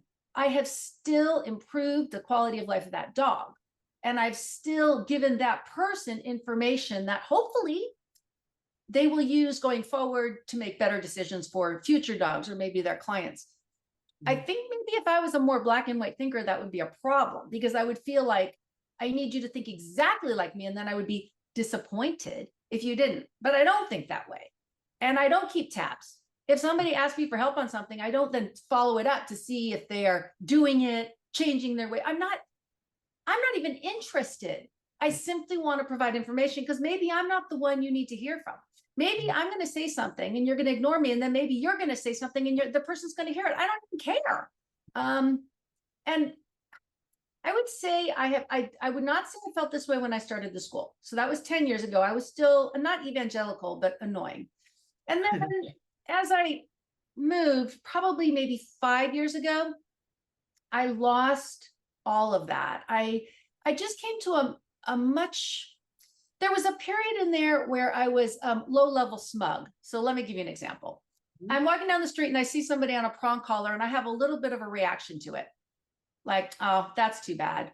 Smug, right? I'm not doing that. I don't need that. And then I really started to think that I started to criticize myself. Why is that person using that equipment? What are you seeing in the dog that's causing you concern, if anything? What options do you think they should use? And is that realistic for the average person? Not just you, the average person. And as I worked through that, it really helped me recognize how these things are so complicated. And no, I don't want anybody to get hurt out on the street because they put their dog on a back clip harness. They're 80 years old. The dog jerked and they fall over and they break their hip. Do I want to be the person behind that scenario? Who am I to judge somebody else's choice who's walking their dog? They're out there, they got their dog out. That's all good. And that process has been the last few years has been truly accepting alternative choices, not tolerating them with an eye towards changing them. Yeah. That's big. That's for me big. That is huge. It is, and I don't feel it anymore when I see somebody making a choice, unless I see the dog having a negative response. But the fact is, a lot of the times I don't see that. So where did that stem from then? Because that is a massive shift, and that is something that I think people could really learn from. So I think most of people that certainly might, that train with reinforcement, we do have that, we have that response of, oh, it's a shame the dog is on the blah, blah, blah. Where did that happen for you? How did you? I know this sounds terrible, but I think it was because I was looking at other people who felt that way along with me, and I didn't like what I was seeing of their behavior. So I would be on social media and somebody would be walking a dog off leash in a field on an e-collar, and the dog is showing no visible signs of distress. And I would watch my colleagues criticizing that choice. And I would be like, well, that was harsh. Like the way you said that, was that necessary here? And then I'm looking at the dog and I'm thinking, but this dog looks okay. I think watching what I didn't want to be was a big part of my choice to start paying more attention. I interacted with and met some balance trainers who I think are very, very good trainers. They're light-handed on the aversives. They can explain their choices of the aversives. It isn't my choice, but I didn't feel that they were cruel choices. They weren't my choices, which is quite different than when I see stuff which is just shut down, miserable pet dog standing with its head down. That's terrible, and I don't get involved with that. But I also see a lot to have concerns with within my own community. And I felt the need to distance myself from the unkindness that I feel in my own community. And you can't do that unless you spend a little bit of energy trying to understand why you feel smug, discomfort, irritable, whatever those feelings are that are coming to you when you see somebody else making different choices. And the process of really analyzing those feelings and recognizing that often I was simply being superior for no reason whatsoever. There was nothing wrong with the dog. The dog is fine. And that's that ego coming to the surface, isn't it, really? So, okay, again, devil's advocate question. I'm a positive reinforcement-based dog trainer, reinforcement-based dog trainer. I believe that all behavioral problems, it's the hypothetical, all behavioral problems can be trained using reinforcement-based dog training. And dogs that have behavioral problems or issues are as a result of humans failing those dogs somewhere. It could be the breeder with breeding that particular dog. It could be the home that's been placed in. It could be the lack of knowledge on the owner's part. So I solemnly believe that it's down to somewhere along the line, humans have failed those dogs. And then the dog is the recipient of human beings, bad choices, blah, blah, blah, blah. What would you say to that point? So therefore, if the answer is, okay, yes, the dog was put in the wrong home, the person is grossly, doesn't train the dog, but the dog has run off and, killed livestock, and they've been told that the dog is ideally euthanized, they have to fix it. So somebody suggests them put an e-collar on the dog. So really, let's use the extreme example, right? But I would, let's say, the devil's advocate question is, but the human beings have failed that dog. So why is it now down to the dog to suffer the consequences? What would be your take to that? Gosh, there's so many directions. The first one is what you just described is the fate of every single thing that is alive on this planet. Every single person who is in jail, it was a combination of genetics, environment, society being failed, right? but that doesn't mean we don't put people in jail. And the reason we do that is because, well, they say it's to rehabilitate. I think anybody with a brain knows that's not true. What we're actually doing is removing them from society because of our concerns about what they're going to do in society. There are dogs out there. It doesn't matter how they ended up in the boat they're in now. It's in the same way it doesn't matter with people. If you are a violent person who kills other people, we still need to remove you. It does not matter that your parents were horrific when you grew up. Yeah. And that's how I look at the dogs. And the question is, what about right now? Every single person and living thing on this planet is going to die. You might die today. You might die in 20 years. I don't know. We're born and we die. And then there's a lot of stuff that happens in between that we don't control and nobody else does. As a society, we have cultures and norms about what's normal. So many people in my country, including myself, we eat meat. So why do we treat dogs one way, ensuring that their every movement is comfortable, and yet I have livestock out in the field? Why is that okay? Well, if you want every single being on this planet to be on an even playing field, society just imploded. We don't have, at this time in our history, we don't have the ability to do that. Now, I know a lot of people are pushing really hard for that, massive changes. And I get it. Now, I'm sort of the incremental change person. Like, I would like to see all sentient beings that I have some control over, because I don't control all the wild animals out there. And some of them have a great life and a lot of them not so much. End of life for your average rabbit that's wild, not too good, right? Yeah. Where I have jurisdiction, the dogs that are in my play, the people in my life, I'm going to do my best to eliminate suffering where I can. Now, having said that, the animal has rights, society has rights, and I have rights. We never get around that. It doesn't matter how the dog ended up in the spot it's in right now. The question is going forward. What are we going to do for that dog?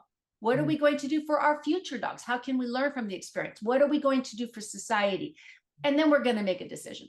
And I don't think the fact that the dog may have suffered more than the next matters, because if the dog really did kill a sheep, well, what about the rights of that sheep? Did it suffer? Are we going to have a long conversation about its genetics and the fact that it was kept in a field? Well, no. What we're going to say is, God damn, sometimes life is hard. What can we do as individuals to make it better where we have a sphere of influence? And that's all I can do. And this is just a personal thing, I don't see death as a painful thing. I see death as the end. I think this is probably part of my thinking. And that influences things for me. A behavioral euthanasia isn't necessarily a terrible thing. And because I eat meat, a quick end of life to an animal, I don't think that's a terrible thing. Because what's the alternative? I mean, I have sheep. Well, dying of old age, if you've ever been around somebody who died of old age, I'll just tell you, it's not beautiful. Very often it's filled with a tremendous amount of suffering. My sheep won't die of old age. I have a couple that are 13, they might make it. But honestly, in my book, a humane slaughter with up to a high quality of life is very, very acceptable. And if I came back in the next generation as one of my animals, whether livestock or a dog, I think it's going to be okay. The end is going to be as good as it can be. I think you can make yourself a wreck if you try to go beyond that to saving everything, because the emotional cost to you of saving a very difficult animal is wearing. It's wearing. So that's this whole thing about having a dog in your house for 12 years that turned your life upside down because you made that choice, which maybe is okay. Maybe you wanted that choice, but I think I don't. Yeah, no, that's a really, so my take on that, obviously from just as a devil's advocate, is often that is the case, that the use of aversive tools are a result of somewhere along that dog, the timeline or the chronology of that dog's life, somebody has failed that dog, whether it's education, homing it, etc., blah, blah, blah. And you cannot, whilst you can learn and look back in hindsight and go, oh, in hindsight, we should have done X, Y, and Z, you do sometimes have to deal with the now. Does that mean using an aversive tool? No, absolutely not. That means management. That means some form of education. That means responsibility on the owner's part. There's lots of steps to go. So it doesn't have to jump to the extreme. I think whenever we have these discussions in various social media platforms, people go to the extremes to try and win the argument, as opposed to putting forward thinking so that we can, as you said, get to a better place. If we're just, it's okay to challenge viewpoints because that's how we will grow. Actually, I'm not sure I agree with that, Denise. What I think is that, oh, okay, great. I think, oh, that's interesting. Let me think about it and go away and digest that. And I'm going to come with a new set of thoughts, which might challenge my way of thinking and so forth and so forth.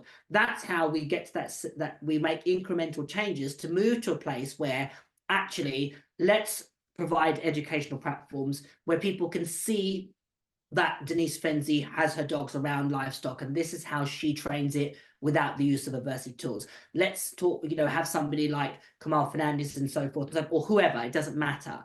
But that's going to take time because, again, if we look from a logical point of view, applying logical, that we have more history of using punishment and compulsion aversive as a dog ownership, dog relationship. If we really analyze it, we know how to do that well. We know how to do that well with children. We know how to punish children. We've got great information. We've done it for so long. We know how to implement punishment with human beings and consequences. To say, if we could shift our society to saying, right, let's focus on reinforcement and management and education, that's going to take time because we've all got to do this together. And the thing, I suppose, is to have compassion towards people whilst they're in that process of learning to adjust. And whilst we'd love to have everybody using methods that we feel comfortable with and embracing different ways of thinking, everybody's on their own journey, and we need to allow them the grace to find their way. And if they don't, that's okay too. It's not for... You said something in there too about just because I come in with a view doesn't mean I'm the one who's going to change the other. So to me, it's actually a big deal. When I'm in a conversation with somebody, I actually am curious to hear what they have to say. Absolutely. And I'm hoping they're curious to hear what I have to say. And I think I make a fairly persuasive argument for my point of view. But the point isn't to persuade. The point is to be heard. Now, in exchange, I actually do want to hear what you have to say. And at the end of the day, there's really no way to know the end result. I might change, they might change, nobody might change, we both might change. It's unknowable. But if you go into every conversation with the goal of changing the other person, I think you're setting up for failure right there. Absolutely. Because people know that when you're doing that. I actually really do want to understand your perspective. And to me, modeling is the strongest form of change. I am a very public trainer. So if you see me with my dogs in a seminar situation, you will see my choices. You're going to watch them right there. And some might surprise you and some might not, I don't know. But I show you what I do and I'm open to your questions. And I don't ask too many questions about what you choose to do. And I don't get too involved. People have asked me if I allow aversive tools at my ranch. And my response is, yes, I do. But here's a really interesting thing. While they are allowed, they don't really seem to be showing up. So I would say that 80% of the people who come and train are not using them. Now, I'm not saying they're not using them in other places, and I'm not saying they didn't grow up with them. I don't ask, I don't even care. But what I do notice is that by the choice of people I bring in to teach, who know how to teach without aversion, and by my choice to train the way I do, it just seems to be causing people, at least when I'm around, to minimize their use of aversives. And nobody, as far as I know, the conversation has not even taken place. And to me, that's a really great form of training because it's really about modeling success and then going forward with a path that works. But if I didn't allow the option of aversive tools, I suspect some people would come in and would look at that and would say, well, I can't be here because if my dog starts messing up, I need to be able to use the aversives. I would rather they come in and say, gosh, around here, nobody seems to use aversives. Good thing I have mine, and then never need it because the training is structured such that it doesn't come up. And then, like I mentioned to you earlier, we all eat together because that's a big thing for me. And we spend time and we talk and we talk about training methods. And that creates a sense of, oh, she's not an extremist. And then when I'm talking to them, my sense of, oh, they have some really good training plans designed here. I like what I'm seeing or hearing. And that allows, I think, everyone to recognize that there's a lot of good training that can be had. I wouldn't allow abusive training. I'd put a stop to that fast. But you know what? It's nothing even remotely has shown up on the radar that would cause me to say, I'm not okay with what I'm seeing here. This needs to stop, right? It just doesn't come up. So I'm worried about it for nothing.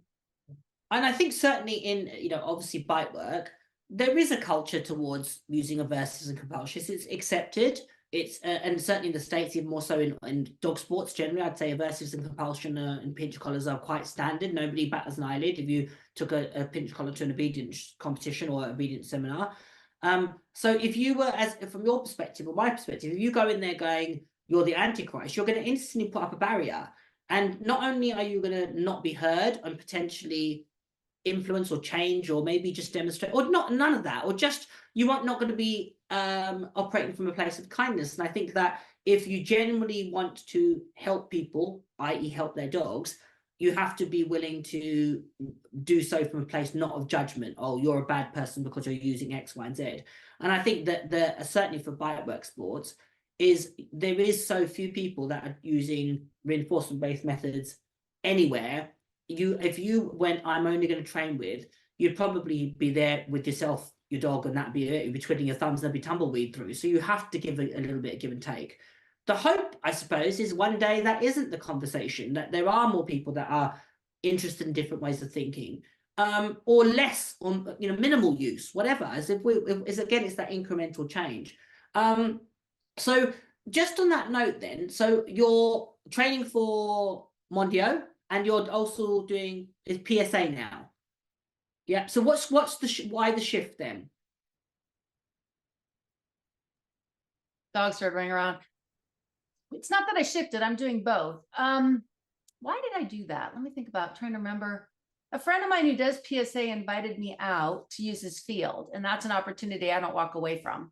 Mm-hmm. So while I was there, I started paying a little more attention and looking and thinking about stuff. And there were some aspects of PSA that really intrigued me because they so nicely line up with how I train anyway. So there's a lot of unpredictable, you start to do this, when no, you're going to do this instead. I train like that anyway. So I'm like, wow, it's almost like the sport was made for the way I interact with my dog. I blend a bunch of stuff together. I don't pattern train. So that was really intriguing. I think that was probably the driver. And when I was out there, I think without exception, I am the only person without both an e-collar and a prong on my dog. I think that's fairly normal. But the last time I was in that environment, nothing I saw there upset me. So the training was good. Like one person was teaching their dog to get on this thing that had to get moved. Dog got on the thing, they took a ball. Dog got on the thing, she moved it with her hand. She took a ball. Dog got on the thing, she moved it 3 inches, took a ball.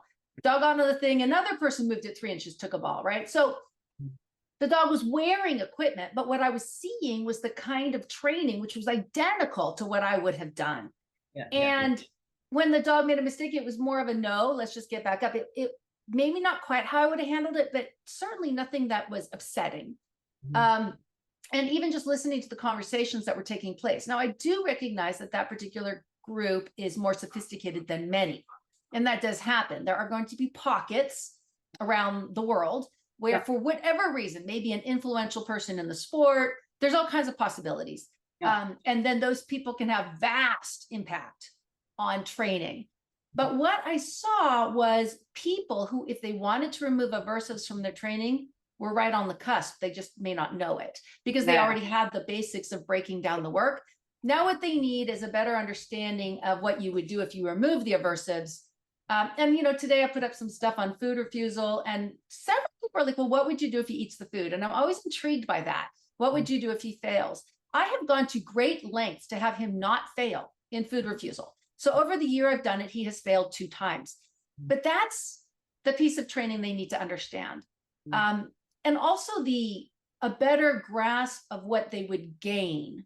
So when my dog does make an error, leaves me to go bite someone before I tell him, and I say no, which is what I say. And as a joke, it's become, I usually say, I am so disappointed in you, right? And they laugh because you know what? He comes back. Like he does not bite. And that's because of how he's trained. Like errors don't happen that much. And I think, gosh, I would have a hard time going into a competition at this point in my life. If I were relying on external control, I would feel so stressed once you took those things away from me. And I went in the ring, because what happens if it becomes too much and the dog goes? How do you get the dog back? I don't worry about that. I don't know if my dog's going to do it or not. But if I lose control, I can call him back. I'm not going to really lose control. I'm just going to lose him temporarily, or maybe the out will get hard because he's going to be like, ah. But it's hard for me to believe that a second cue, or maybe even a third, wouldn't get through to him because he's so not used to any form of raised voice. Yeah. And so I think maybe as people, if they choose to see it, watch the relationship I have with my dog and the why he cooperates. Maybe they'll be intrigued. And in the meantime, they're reducing their use of aversives to a point that I am not offended. And believe me, I have seen things in the past that I could not be. I had to leave. I was so like, wow. And I find it a little disturbing when people in like bite sports and stuff won't acknowledge that that still happens around us. Like I think not acknowledging that there is inappropriate, cruel training happening is an error. If you're inside, it's way better to be working on policing your own and saying, well, if we don't want tools to be banned, then we better deal with it when these things are happening, because these things should not be happening. So on that point, so just a little bit of, not pushback, but just to, again, another thought. I actually think my argument is more, there is bad training, poor training in all different methods, where you can see somebody clicker training or whatever, positive reinforcement, and you can see them doing a bad representation, and the dog is confused, or the dog is stressed, or whatever, anxious, shut down, as a result of, you know, mistimed click and misinformation. You can see a dog that becomes, you know, hypersensitive to the lack of reinforcement because they're so over reinforced. The dog, one point of where they don't get reinforced, the dog then shuts down, and so forth and so forth. That's not a reflection of the methodology. That's the application of the method, would be my argument. So there is good and bad, I'd say, in both. My feeling about the use of aversive tools is, as you've said, good training. Let's talk about good training. Or great training. Actually, when you think and plan and do and implement, it will reduce the fallout. It will reduce the confusion. It will reduce the failure rate. It will reduce the lack of reinforcement, because the goal is for the dog to be reinforced and for the dog to succeed. So therefore, the behavior gets stronger, it has more clarity, and so forth. And the question, I suppose, that I'm constantly asked is on the retrieve. Well, you know, I don't do a forced retrieve, but what if your dog didn't pick up an article? You know, if I threw it, I said it wouldn't happen because of the amount of reinforcement for the correct response. That becomes so weighted against the dog saying, I'm going to be distracted by the pee on the floor or the wet ground. The dog has, it becomes the obvious choice to the dog.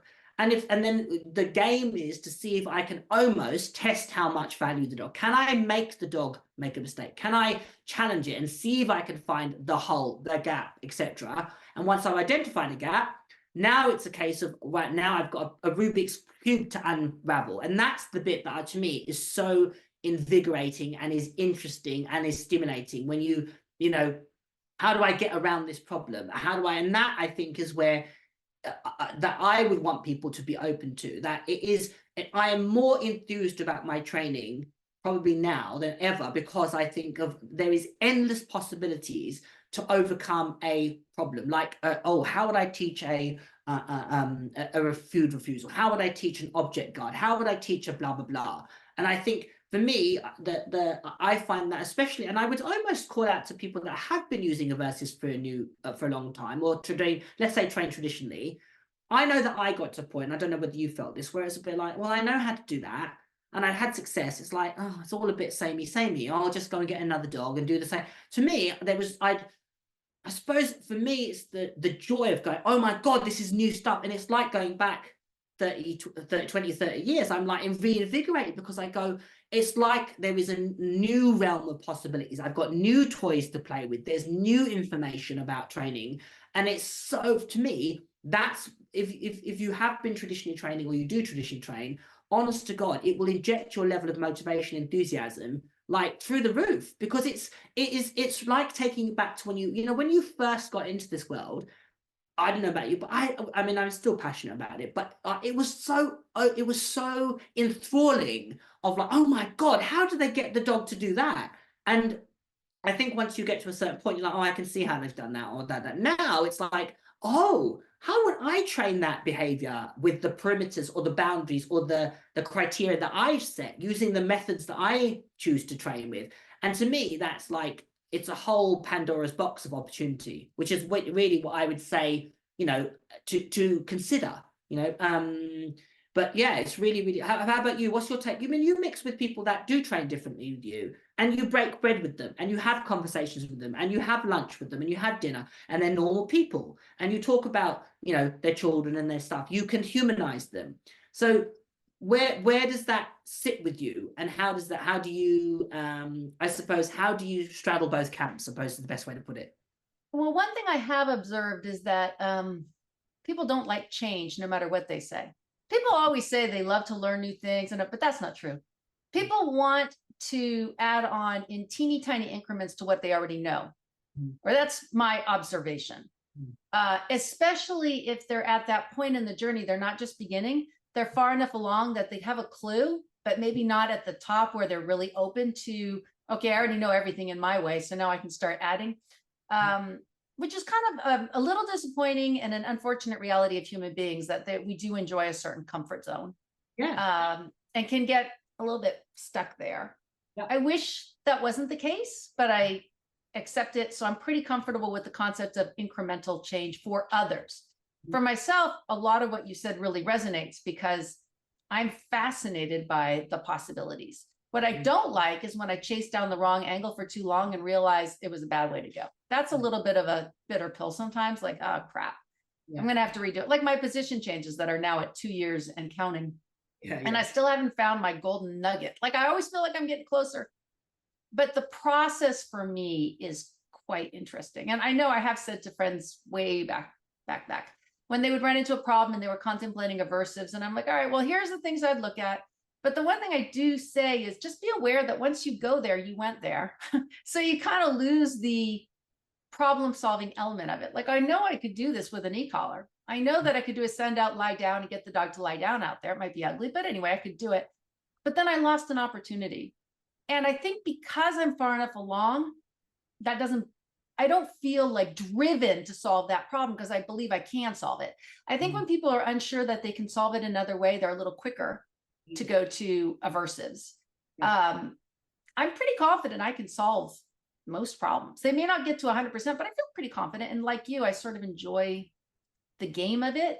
I think the thing is, and I'd say to people is, you have to let go of how you define success. So if you are defining success by, oh, I'm going to get on the podium, which I absolutely understand is a metric for a lot of people, you have to let that go. And that doesn't mean that and I always take the talk very candidly about my boxer. So my boxer was a dog that I wanted to do IGP with. And unfortunately, he was a dog that had major health issues and challenges, and he had lots of physical problems, and we never really got out the gate, so to speak. So he got a BH, and then unfortunately he went lame, and that was the end of that. And I still, to this day, that BH of that dog doing the BH and all that went before it. I mean, the dog was lame for 2.5 years, literally undiagnosed and and all this sort of stuff. And that is by far one of my biggest achievements and the things that I have more pride in. And the irony is his little brother won the boxer IGP World Championships. Now, if you wanted to compare, you go, oh my God, Kamal Fernandes with his positive training has failed miserably. For me, that was the honest to God. I have such a sense of pride in that little insignificant achievement, because it wasn't about the method. It was overcoming obstacles. All the obstacles that I had, it was physical obstacles, literally with physical obstacles with that dog. It was lameness and fitness and soundness and that constant up and down. And when you look back, as I said, I have more sense of pride with that particular dog. And the irony is I have helped so many more people by having compassion from when they're having things beyond their control. When your dog trips over Daisy, literally he tripped over Daisy and went lame. When you can empathize with them, you can see the world from their perspective. And it was such a grounding experience for me to have that. Not that I was, it wasn't that I wasn't aware of that without my students, but it just, as I said, it was such a sense of achievement. And it wasn't about, the trophies, the accolade. It was about my own personal success, as it were, and I think that's where you have to start from. The other thing is to be open to possibility, and to if you entertain the possibility of, well, I can always put, like, it's what they say about having a plan B. You have to go, the plan, if the plan B is aversives, you have to first go, I'm going to burn the boat. There is no plan B. So I'm going to commit myself to this process of I'm going to train this dog with reinforcement, or however you want to frame it. And that's what I did with my first Malinois. And honest to God, Denise, I made so many mistakes with him, like while on that process. But I was like, well, I'm prepared to fail. There is no plan B. The boat has been burned. I am not going back. This is what I'm going to do. And if I'll take the hit. I will look you in the eye and go, yeah, I made this mistake, and this mistake. But by God, I learned this and this and this and this and this and this and this and this and this, which has subsequently shaped every single dog I've had since him, and therefore my students and my clients and blah blah blah blah. So I think that's where you have to start with. You have to detach yourself from, and that, if you're really talking about ego, you being on the podium with a trophy is really about ego. It's really about ego, and it's about everybody patting Denise Fenzi on the back and going, oh, that's amazing. You did it, Denise. You championed our course. And going, actually, when you strip it back, all it is a trophy and a moment. It's not, and it's that cliche. It's about the journey, not this destination. That's just the destination. The journey is where the choices that you make. The fact that you went, actually, I pushed myself as a trainer out of my comfort zone. I found a way to solve that problem, and I've grown from it, and I chose not to go left. I went right. All that is, to me, what the process of why I choose to train dogs in this way, really. If I got all wrapped up in championing the cause of plus art training, the stress of trialing would be so overwhelming. I think I would become paralyzed. I really work hard, and it's not that stress doesn't exist. It does, but at the same time, like I said, when I go into a seminar, I find the holes, right? Oh, yeah, that's not so good. When I go into a competition, I fully expect to find the holes. I traditionally have taken well-trained dogs into the ring, and traditionally I've done well with them, but not every time. I mean, I've had dogs that I took a well-trained dog in the ring and failed 5 times in a row. And each time there's a hole. So I don't see it as, oh, there's that poster child, out she has to go. I will say I don't plan on competing until I believe I have a well-trained dog who's prepared to be there. But then what you get is what you get. Like, I cannot guarantee success. I can't do anything. I'm going to get what I'm going to get. I'm going to learn from it. And I'm not going to spend a lot of time on social media listening to people say, yep, there you go. See, I knew that was going to happen, while people kind of ramble. I don't believe, it's my journey. And fortunately, I'm pretty journey oriented. Like I said, getting up in the morning is pretty exciting for me. Go outside. Let's see what I can do today. Can you get better? Do I think this is the right direction? That absolutely drives me. It's probably harder for people who are driven by competition. I'm not. See, to me, competition is a testing opportunity. Yeah, it's just, for me, some people are really into competition. I'm fine with that. I'm just not one of them. For me, it is the journey. And I love that I can share it with people. I love that I can take videos and people care. Like, some people actually watch them, and maybe it influences their training. So that, to me, is like the cherry on top of the whole thing. I think that's definitely something that's probably, I don't know if that's almost a sweeping statement, but I would say a lot of people that gravitate to reinforcement-based dog training are very much into the training and not so much the competing. And I think, however, but the misconception is that, there hasn't been success with reinforcement-based dog training. Of course there has been. I mean, again, it's the timeline. If we look at it, and, the other thing to consider, and it's not, bashing training methods, it's just considering, you go, and like you said, there's probably been more dogs that have been trained traditionally, let's call it traditionally, that have failed and been rehomed, as we talked about earlier, that haven't made it through the system, that haven't made it through the process. So if we were to actually collate data on dogs that have been trained using more aversive tools, there's a far, in my opinion, I would say it was probably going to do definitely with the culture of rehoming. There's probably been more dogs that haven't made it than ones that have.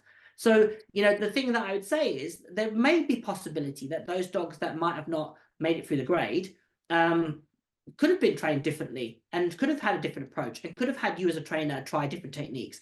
Maybe the outcome, they still failed, who knows? But what I suppose is, if there's always possibility, and I suppose my strength and my weakness is I'm not one to quit at things. So I love, and that's when when there is a problem, I'm at my best, because I get really dogged about it, and not always in a good way. But you kind of go, to me, that's the excitement of training dogs, isn't it, really, Yeah, for me, it's the journey.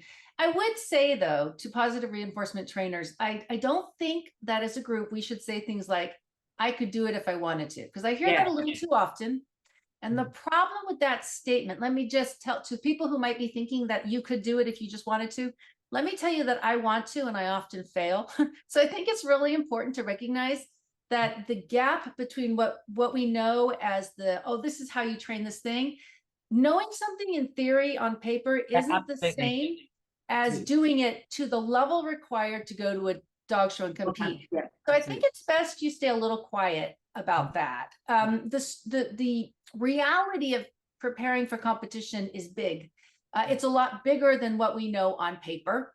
It's very individual by the dog. So I have to compete. I feel that that's the only way I really know what I have. Many times I've taken dogs into competition and I thought I had one thing and I actually had something else.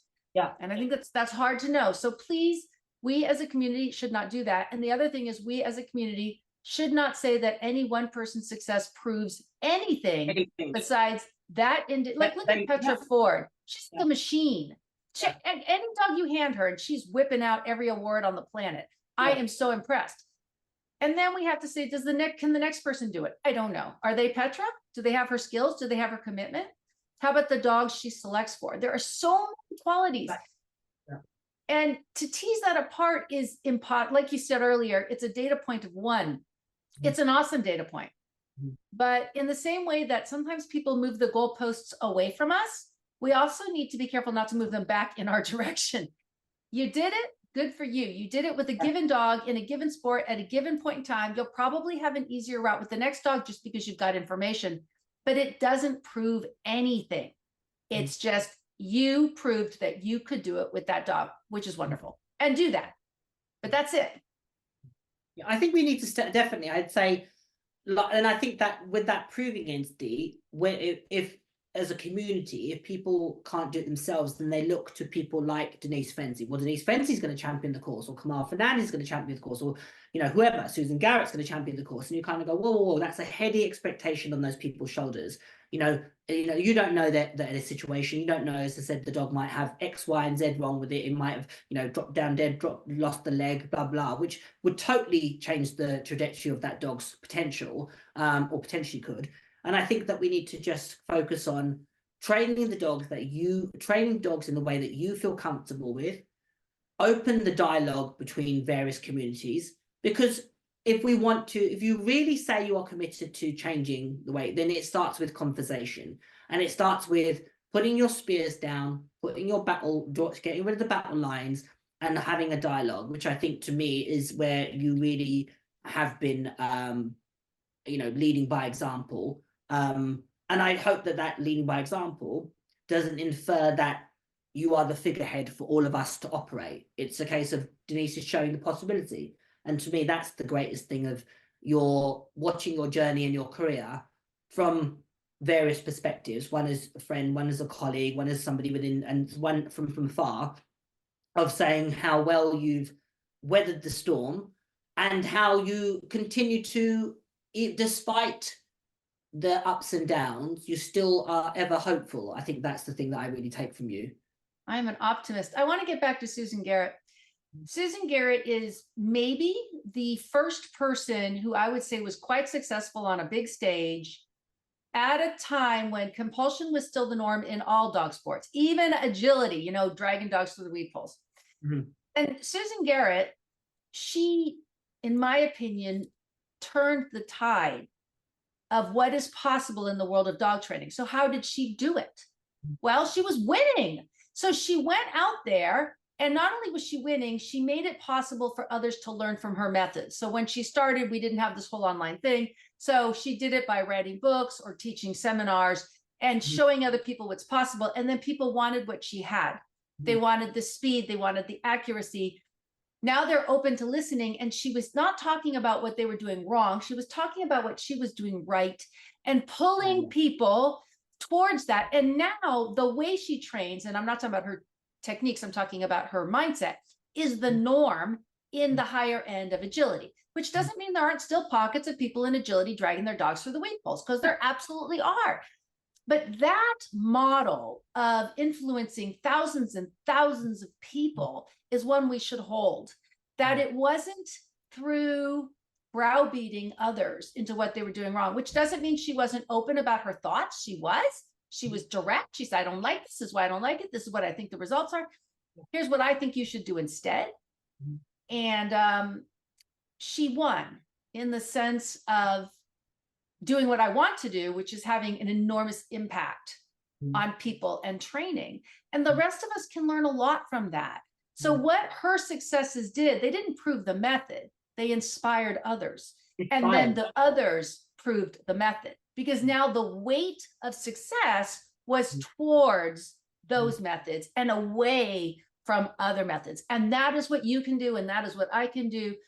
It's not so much my individual successes. If I can find a way to inspire others to want to do what I do, absolutely. Now we have a chance to prove the weight of change, of saying, oh, look, this is actually a better, which doesn't mean we'll ever get rid of abusive trainers. We never will. They're people who abuse children, not because they don't know another way, but because there's more going on. And that's, I think that's kind of a pretty cool goal. So if I ever hit Susan Garrett level success such that I can inspire people, I'm going to be pretty excited about that. Well, I have to say, I think you're doing your version of, so keep doing what you do, Denise. I think you've inspired a lot of people. I think that you continue to inspire people, and I think that your humility and the way in which you've dealt with the platform that you've been given and you've created has been, as I said, inspirational, certainly from a personal perspective, and I'm sure many others will share my views. So I think that's a good place to end this conversation. It's been absolutely brilliant. Obviously, you can check Denise out on FDSA and the High Drive Dog. She's always on social media, sharing great, amazing content on TikTok, on Instagram, and Facebook. Reach out, obviously check her stuff out. And she's an all-around good egg. So, and I'm privileged to say a friend. So it's been a fantastic conversation. Again, if you want to find out more about Lifting All Ships, just hit the like and subscribe so you don't miss any more episodes. But from me, from Denise, thank you for listening and hope you enjoyed this episode. Thank you so much. Always great to talk to you.